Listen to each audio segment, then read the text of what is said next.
Shalom, selamat pagi Miss, Mister, dan anak-anak yang kami kasihi di dalam Tuhan kita Yesus Kristus. Kita bersyukur kepada Tuhan karena kita boleh mengadakan ibadah chapel untuk yang kesekian kalinya ya.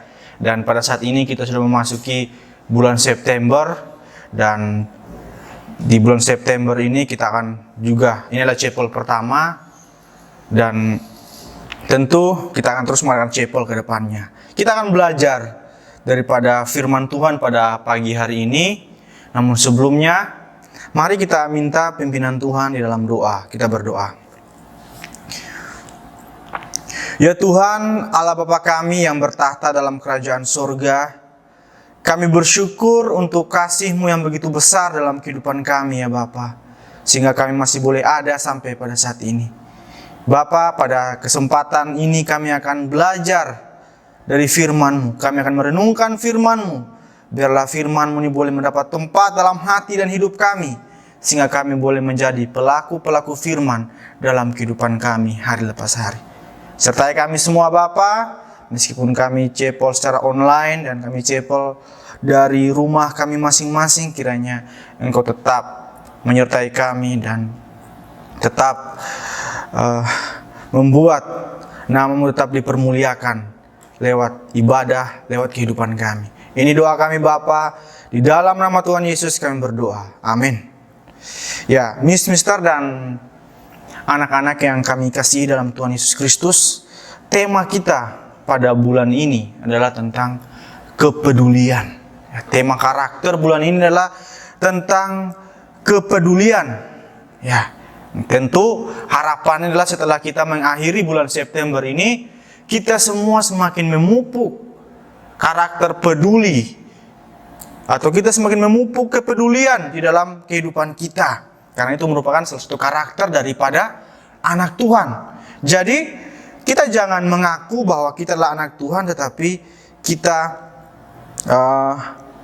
tidak peduli terhadap sesama kita, terhadap teman kita, rekan kita. Nah, dengan adanya tema karakter pada bulan ini diharapkan agar kita memiliki kepedulian. Nah, pada pagi hari ini kita akan merenungkan satu bagian firman Tuhan yang mendukung kita agar kita memiliki rasa peduli ataupun menanamkan karakter kepedulian dalam hidup kita. Kita akan membaca firman Tuhan dari Yohanes pasal 15 ayatnya yang saya akan membacakan ayat yang ke-9 sampai 15, 9 sampai 17. Ya, Yohanes pasal 15 ayat 9 sampai 17, begini firman Tuhan. Seperti Bapa telah mengasihi aku, demikianlah juga aku telah mengasihi kamu, tinggallah di dalam kasih-Ku itu.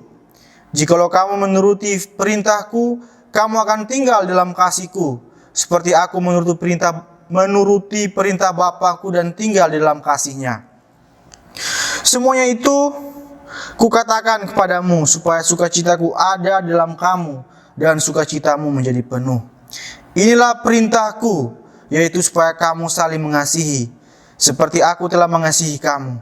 Tidak ada kasih yang lebih besar daripada kasih seorang yang memberikan nyawanya untuk sahabat-sahabatnya. Kamu adalah sahabatku, jikalau kamu berbuat apa yang kuperintahkan kepadamu.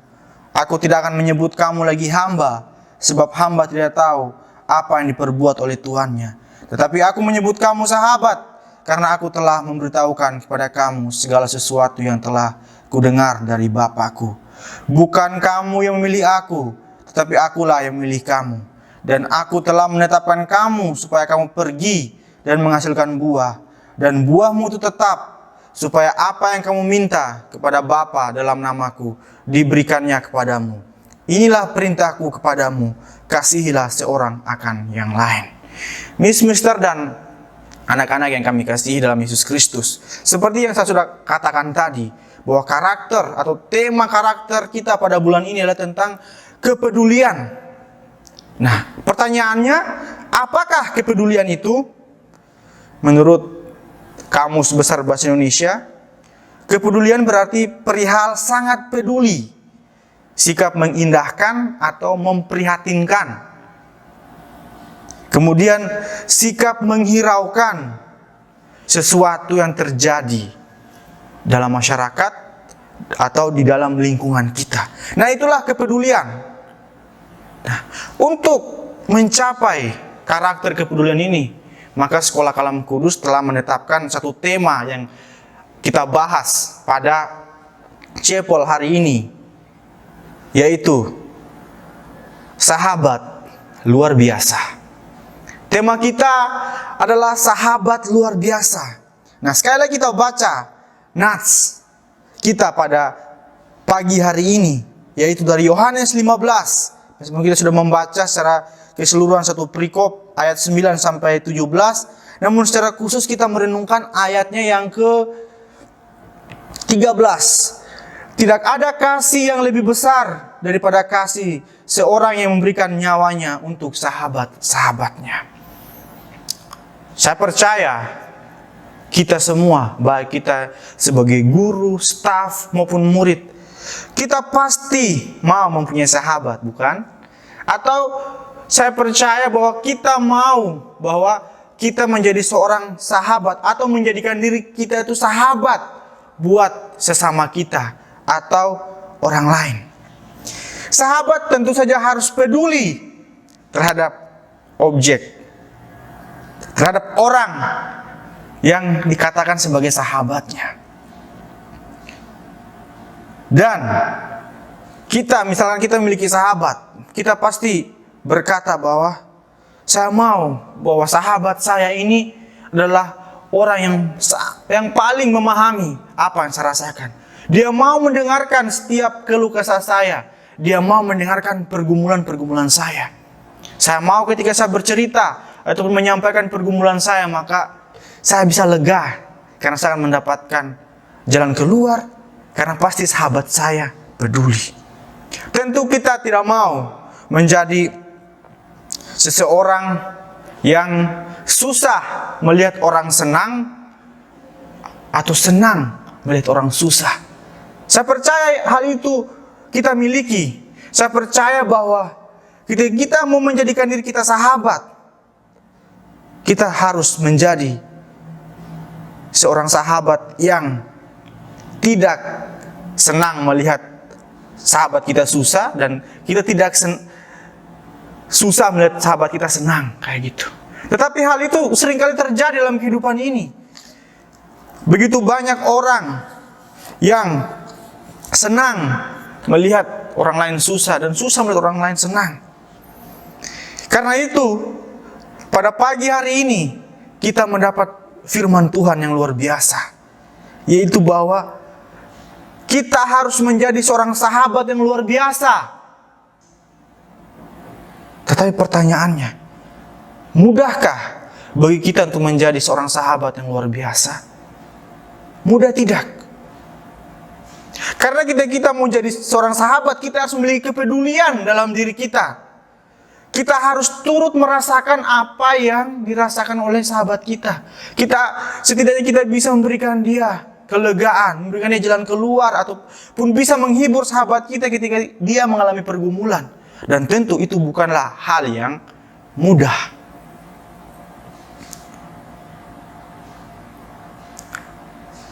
Kata yang dipakai untuk kata sahabat di sini dalam perenungan kita adalah dikatakan dalam Yohanes 15 ayat 13, tidak ada kasih yang lebih besar daripada kasih seorang yang memberikan nyawanya untuk sahabat-sahabatnya.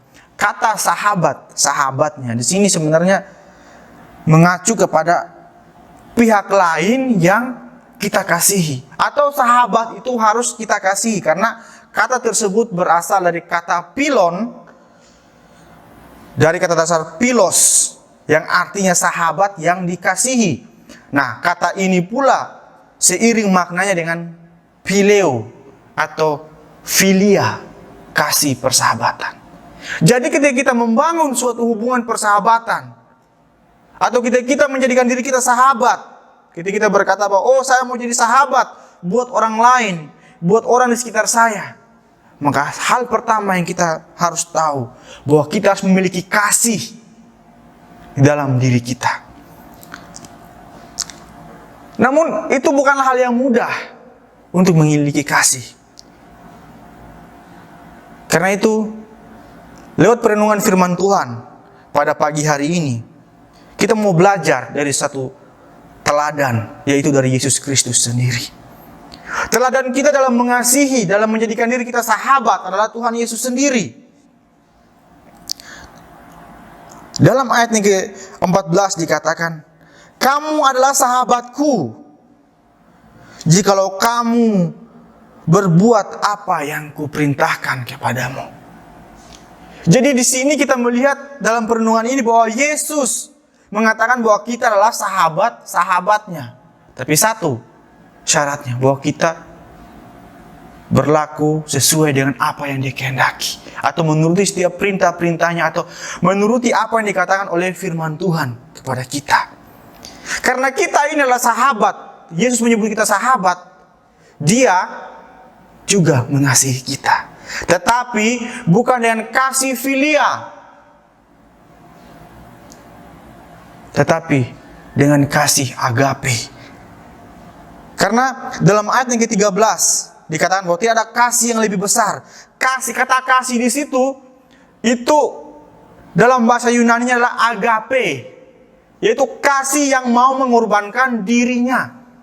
Ya, dan sangat jelas bahwa Yesus mengorbankan dirinya untuk kita yang disebut sebagai sahabat-sahabatnya. Dia mengorbankan dirinya sampai mati di atas kayu salib hanya untuk saudara dan saya. Hanya untuk kita.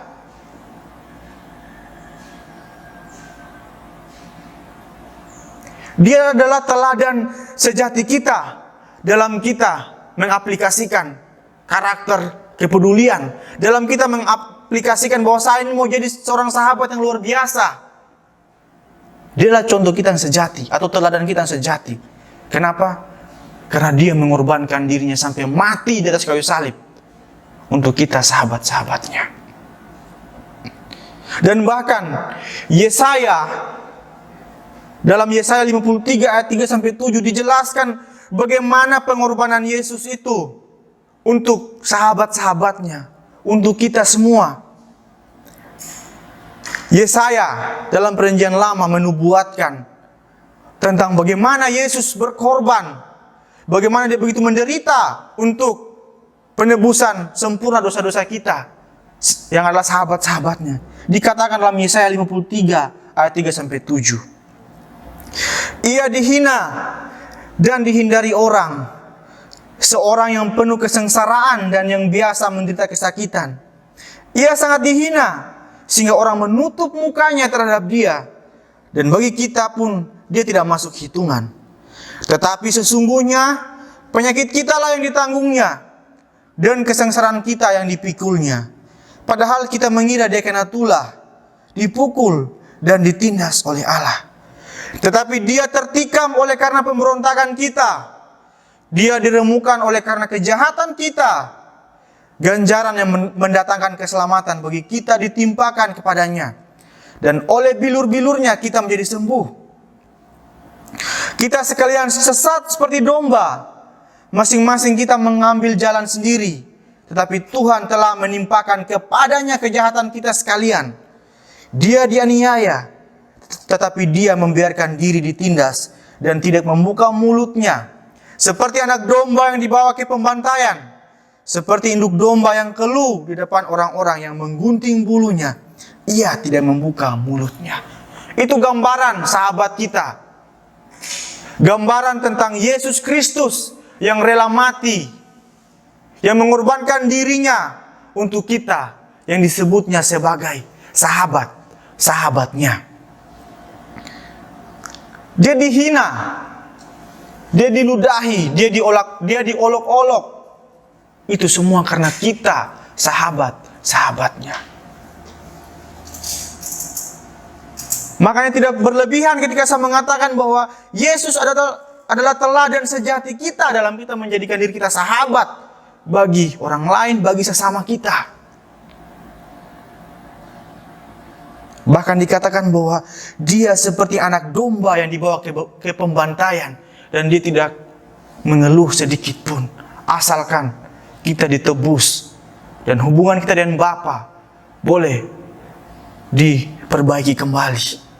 Itu semua yang dilakukan oleh Yesus sebagai wujud daripada kasih-Nya kepada sahabatnya. Jadi Yesus sebagai wujud daripada kasih-Nya kepada sahabatnya, Dia rela mengorbankan dirinya. Jadi aplikasi yang bisa kita ambil adalah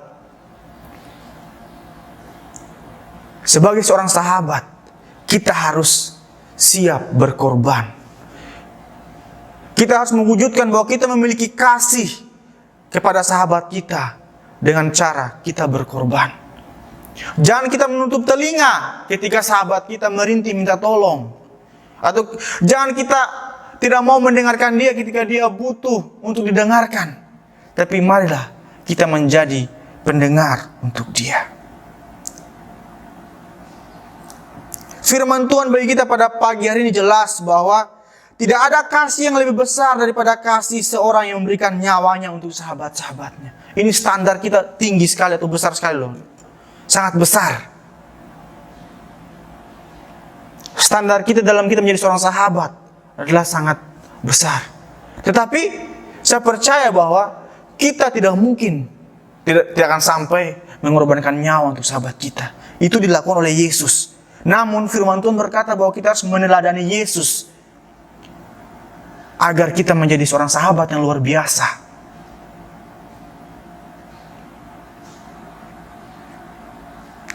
Itu yang perlu kita perhatikan dalam berdasarkan perenungan kita pada pagi hari ini. Yesus sudah berkorban begitu luar biasa, dan itu harus kita teladani dalam menjadikan diri kita ini sebagai sahabat untuk orang lain. Saya percaya bahwa kita semua mau menjadi sahabat-sahabat yang luar biasa. Karena itu, hal yang harus kita buat pertama adalah teladanilah Tuhan Yesus. Kemudian, kalau kita meneladani Tuhan Yesus, berarti kita harus siap berkorban untuk sahabat kita, untuk sesama kita yang kita sebut sebagai sahabat. Itu yang kita pelajari pada pagi hari ini. Kita harus wujud nyatakan kasih kita, kasih filia kita kepada sahabat kita dengan cara kita berkorban.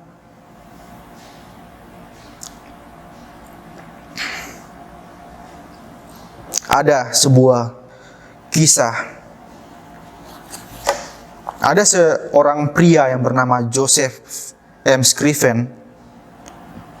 Dia lahir di Irlandia. Dia berasal dari keluarga yang cukup berada. Ketika ia sudah tamat dari universitas di Irlandia, dia hendak melangsungkan pernikahan dengan kekasihnya yang sangat cantik. Harapan masa depan Joseph Scriven rupanya cerah sekali, karena dia akan segera menikahi seorang gadis yang cantik di Irlandia. Tetapi satu hari sebelum pernikahannya, gadis tunangan Joseph Scriven mengalami kecelakaan dan mati tenggelam. Satu hari sebelum pernikahan.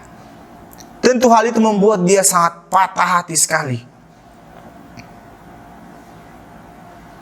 Kemudian pada tahun 1844 dia pindah ke Kanada. Awalnya dia menjadi seorang guru, kemudian dia menjadi tutor bagi anak-anak orang kaya.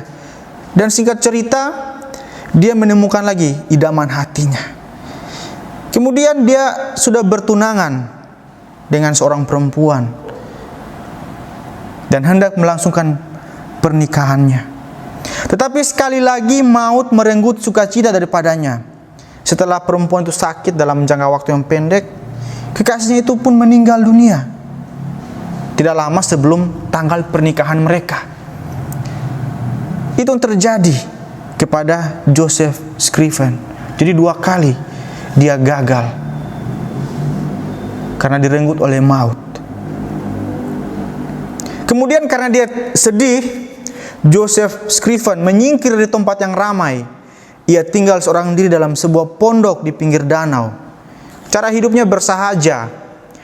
Uang dan tenaganya ia gunakan demi orang miskin.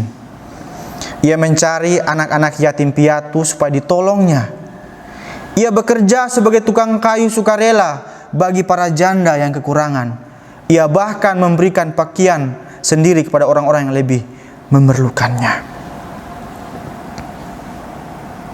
Itu yang terjadi setelah dia mengalami kesedihan akibat 2 kali orang yang dikasihinya. 2 kali dia mengalami suatu kejadian di mana dia hendak menikah, tapi dua-duanya tunangannya meninggal. Kemudian 10 tahun setelah Joseph Scriven pindah atau tinggal di Kanada, ibunya di Irlandia sakit keras dan sangat sedih. Scriven tidak sempat mengarungi samudra untuk pulang ke negeri asalnya. Namun ia mendapat akal untuk menghibur ibunya. Seorang diri di kamar, ia menuliskan sebuah syair tentang Yesus. Yesus kawan yang sejati bagi orang yang lemah. Satu salinan ia kirimkan kepada ibunya di Irlandia. Satu lagi ia simpan dan segera melupakannya. Beberapa tahun kemudian Joseph Scriven sendiri jatuh sakit. Seorang tetangga yang merawat dia menemukan di kamarnya salinan syair tadi. Ia senang akan isinya dan bertanya kepada Scriven, Pak Scriven, tentang sumbernya. Joseph Scriven lalu menceritakan asal-usul karangannya tersebut. Dan ketika ditanyakan, dia menjawab bahwa karangan lagu Yesus kawan yang sejati, saya mengarangnya, saya membuatnya bersama Tuhan. Itulah lagu, latar belakang daripada lagu atau sejarah daripada lagu Yesus kawan yang sejati bagi orang yang lemah. Itulah juga lagu yang akan kita dengarkan pada chapel hari ini.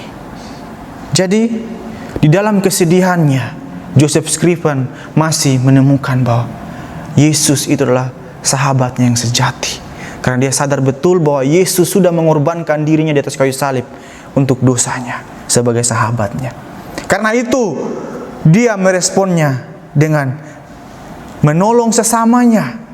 Dia peduli kepada orang miskin, kepada anak yatim piatu, sebagai respon daripada apa yang telah dilakukan oleh sahabatnya sejati, yaitu Yesus Kristus.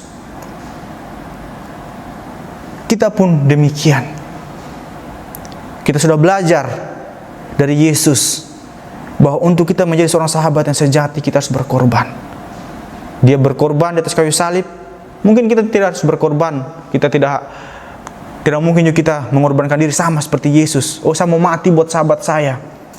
Sahabat saya adalah segalanya.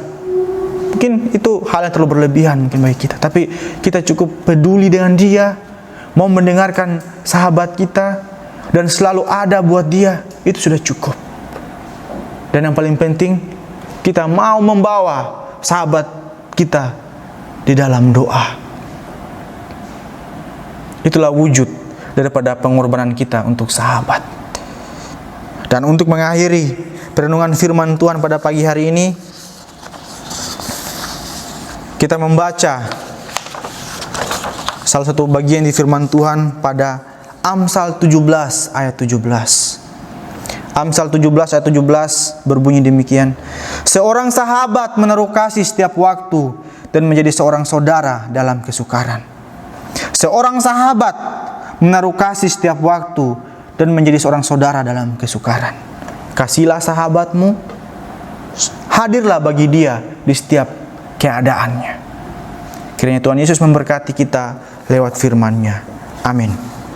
Untuk mengakhiri perenungan firman Tuhan ini dan untuk kita mengakhiri ibadah kita pada pagi hari ini, mari kita berdoa. Ya Tuhan, Allah Bapa kami yang bertata dalam kerajaan surga, kami bersyukur untuk kesempatan mendengarkan firman-Mu pada pagi hari ini. Kami sudah mendapat teladan daripada Engkau untuk menjadi seorang sahabat yang sejati, sahabat yang luar biasa bagi sesama kami. Karena itu Tuhan, ajar kami oleh firman-Mu ini untuk terus belajar dan terus menerus menjadi sahabat yang sejati buat sesama kami. Tolong kami semua Tuhan, pimpin kami. Saat ini Tuhan kami berdoa untuk pembelajaran daring yang kami jalankan sampai saat ini. Kami mohon Tuhan agar pembelajaran ini tetap berjalan dengan lancar dan sesuai dengan kehendak-Mu. Berkati guru-guru yang harus mengajar, harus bekerja ekstra dalam pembelajaran daring ini. Dan juga berkati dan tolong anak-anak kami dalam mengikuti pembelajaran. Dan biarlah mereka tidak bosan, dan biarlah mereka tetap setia dalam proses pembelajaran tersebut, Tuhan. Tolonglah mereka. Jikalau orang tua mereka mengalami kesulitan ekonomi karena pandemi corona ini, kiranya Engkau memulihkan keadaan ekonomi orang tua daripada anak-anak didik kami, Tuhan. Tolong mereka dan juga tolong kami semua. Pimpin kami semua, Tuhan. Jauhkanlah kami semua dari segala mara bahaya, dari virus corona dan bahaya-bahaya lainnya, Tuhan. Tuhan, ampunilah segala dosa kami. Pimpinlah kami. Inilah doa kami yang kami panjatkan hanya di dalam nama Tuhan kami, Yesus Kristus. Amin. Demikian ibadah kita pada pagi hari ini. Selamat belajar. Tuhan Yesus memberkati.